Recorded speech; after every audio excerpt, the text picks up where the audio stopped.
catatan dan hikmah bertobat. Sini.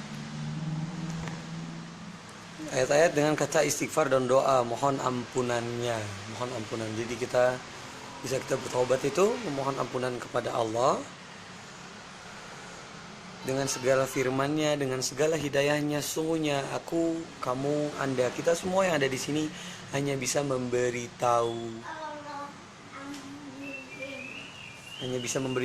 hanya bisa memberikan pemberitahuan kebenaran, tapi sungguhnya yang memberikan hidayah itu hanya Allah Subhanahu wa taala. Allah Azza wa Jalla.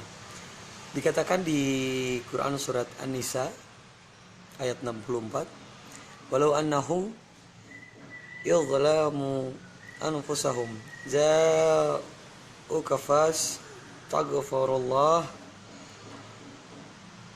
wastaghfara lahum wa rasulu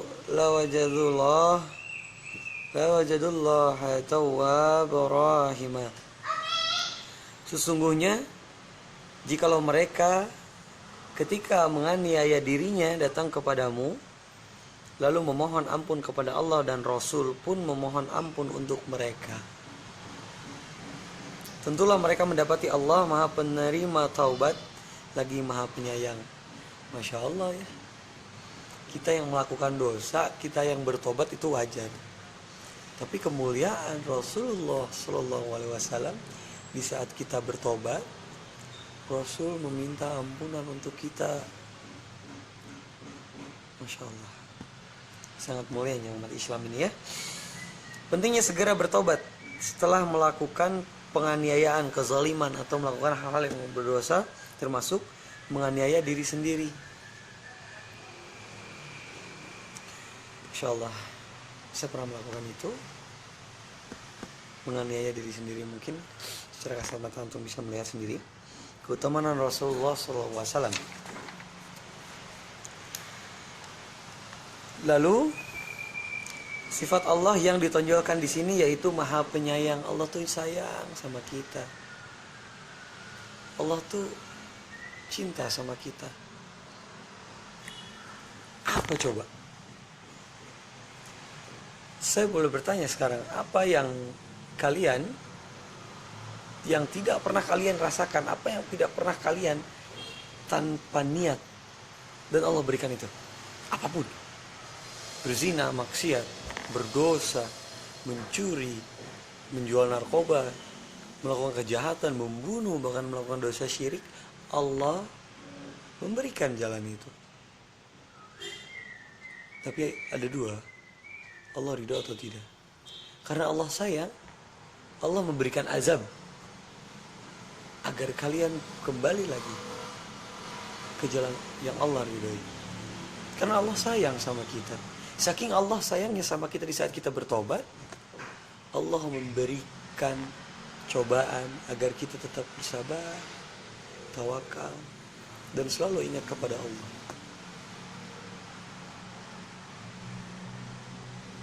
Dan jangan pernah kita merasa bahwa maksiat terus jalan, harta selalu ada, dan segala macam kayaknya semuanya dimudahin. Ingat, istijrad itu Allah sudah lelah karena kalian tidak lillah. Allah sudah malas memberikan kenikmatan, sesungguhnya kenikmatan itu akan ditukar dengan azab yang pedih. Kita lanjut. Di surat Al-Imran ayat 135 dikatakan, dan juga orang-orang yang apabila mengerjakan perbuatan keji atau menganiaya diri sendiri, mereka ingat akan Allah lalu memohon ampun terhadap dosa-dosa mereka, dan siapa lagi yang dapat mengampuni dosa-dosa selain daripada Allah. Dan mereka tidak meneruskan perbuatan kejinya itu sedang mereka mengetahuinya. Antum semua diciptakan oleh siapa? Oleh Allah.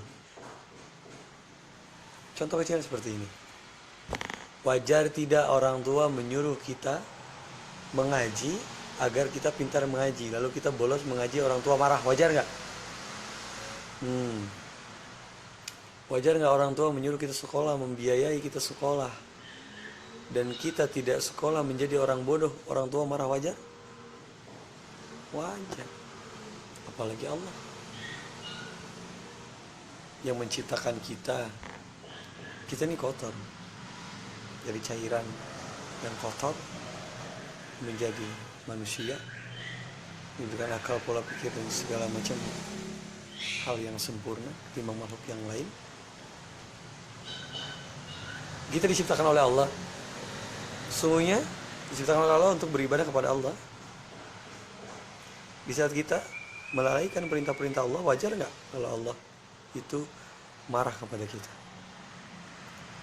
Sangat wajar sekali, gitu ya. Kita lanjut, taubat di ayat ini disampaikan dengan kata fastaghfaru.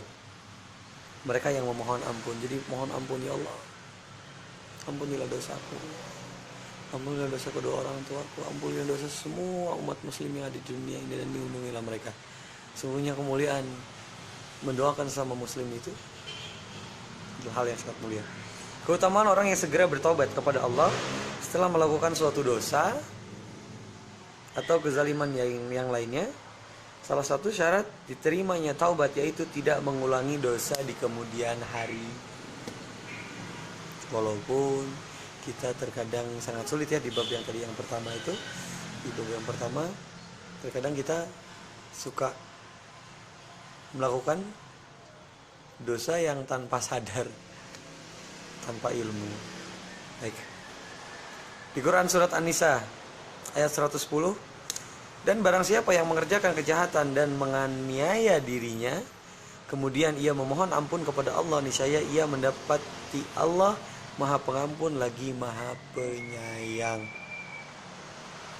Ayo coba. Ghafurur Rahim. Allah itu Maha Penyayang. Lagi-lagi kita yang melakukan dosa diberi rizki oleh Allah. Kita harus diberi minum, kita lapar diberi makan. Selalu ada jalan yang tidak terduga oleh Allah. Ghafurur Rahim, karena Allah itu Maha Penyayang. Lagi-lagi taubat di ayat ini disebutkan dengan kata yastaghfir. Dia memohon ampun, ya Allah, ampunilah dosaku ya Allah. Kejahatan dan kezaliman bisa diampuni oleh Allah kalau pelakunya bertaubat. Tobat ya. Masih di surat An-Nisa ayat 106. Dan mohonlah ampun kepada Allah, sesungguhnya Allah Maha Pengampun lagi Maha Penyayang. Tetap di Ghafurur Rahim ya. Allah itu Maha Penyayang. Kita kembali lagi kepada Allah. Gitu. Lagi-lagi tobat di ayat ini disebutkan fastaghfirullah wastaghfirullah. Meminta ampunan kepada Allah. Penekanan dan keutamaan memohon ampun taubat kepada Allah. Lagi-lagi sifat Allah yang ditunjukkan di sini adalah Ghafurur Rahim. Ingat, maksiatin. Jangan pernah kita merasa takut untuk bertobat karena maksiat kita terlalu banyak. Rasa sayang Allah kepada kita tidak akan bisa melebihi dosa-dosa antum yang menggunung melebihi dunia ini. Tetap Allah Maha Penyayang. Di surat An-Nasr ayat 3 dikatakan bahwa maka bertasbihlah dengan memuji Tuhanmu, memuji Allah Jalla Jalla dengan memohon ampun kepada Allah. Sesungguhnya Dia adalah Maha Penerima Taubat. Yang menerima taubat itu bukan bupati, polisi, presiden atau apapun, siapapun tidak menerima taubatnya kecuali Allah Azza wa Jalla yang menciptakan kita, yang memberikan aturan kepada kita, menjauhi larangannya, menjalankan semua perintahnya. Jazakallahu khair. Kita lanjut